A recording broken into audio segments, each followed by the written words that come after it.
रिंकी चिड़िया की 8 बेटियां पहले से ही थी और रिंकी को एक और अंडा हुआ। तभी उसका पति मंगू कौआ बोला, देख रिंकी, 8 बेटियां तो पहले से ही हैं, में से भी लड़की निकली तो मैं तुझे घर से निकाल दूंगा। तभी उसकी सास चीखती और चिल्लाती है, मुझे तुझे नहीं रखना, तू निकल यहाँ से, चाहे लड़का हो चाहे लड़की, मैं इतने सारे बच्चे नहीं रख सकती। उसकी रिंकी की सास ने उसे उठाकर घर से बाहर निकाल दिया। रिंकी रोती रोती अपनी 8 बेटियों को और अपने अंडे को लेकर दूर निकल गई। रिंकी रोते रोते उड़ी चली जा रही थी। उसके बच्चे तो बहुत छोटे थे, वह यही सोच रही थी कि मुझे मेरे घर वालों ने बाहर निकाल दिया, मेरी तो बेटियां भी इतनी छोटी हैं, मैं इन मासूम बच्चों को लेकर कहाँ जाऊँ, मेरा तो अभी अंडा भी कल ही हुआ है, अब भी हे माता रानी मेरा क्या होगा। उस सामने उसे टूटा फूटा घर दिखाई दिया। रिंकी उस घर में अपनी बेटियों को लेकर आ गई। उस घर में कुछ भी नहीं था। वहां पर दुर्गा माता की मूर्ति थी। रिंकी ने बोला, हे दुर्गा माता, हे माता रानी, तुमने मुझे घर तो दे दिया, लेकिन इनमें मासूम बच्चों को माता रानी रोटी कहाँ से खिलाऊंगी। यहाँ पर तो ना तो अनाज है ना खाना है, मैं क्या करूँ, मुझे कुछ समझ नहीं आ रहा। शेरा वाली माता। रिंकी रोई जा रही थी। उसके बच्चे उसी के आसपास खड़े थे और खेल रहे थे। तभी वहां पर माता रानी प्रकट हुई।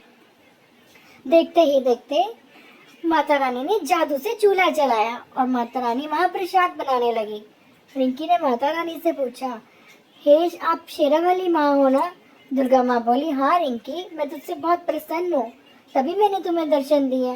रिंकी ने माता को नमस्कार किया। माता बोली, मुझे सब पता है तुम क्या सोच रही हो। दुर्गा माता बोली, रिंकी चिड़िया, मैं तुमसे बहुत प्रसन्न हूँ, तुम्हारी भक्ति सच्ची है, तभी मैं तुम्हारे पास आई हूँ, मुझसे अब तुम्हारा दुख देखा नहीं गया। माता रानी, अब तब भी आए हो। रिंकी, तुम्हारे इस घर में खाने के लिए तुम्हारे पास कुछ भी नहीं है, मुझे सारी बात पता है। तुम्हारी सास और तुम्हारे पति ने तुम्हें घर से निकाल दिया। देखो, तुम मेरा पूजन करना चाहती थी, मैं प्रसाद खा रही हूँ, ये लो तुम भी खाओ। शेरों वाली माता ने सभी बच्चों को प्रसाद दिया। नन्हे नन्हे बच्चों को शेरों वाली माता ने अपने हाथों से प्रसाद दिया। लो बेटियों, प्रसाद खाओ। माता रानी का प्रसाद सभी ने खाया। रिंकी बोली, माता रानी आप धन्य हो, मेरे पास तो एक अन्न का दाना भी नहीं था और मैं कब से सोच रही थी माता रानी कि इस बार मैं आपकी कंजक पूजन नहीं कर पाऊंगी, क्योंकि मेरे पास ना तो खाने के लिए कुछ है, ना आपका कंजक पूजन करने के लिए मेरे पास कुछ भी नहीं था।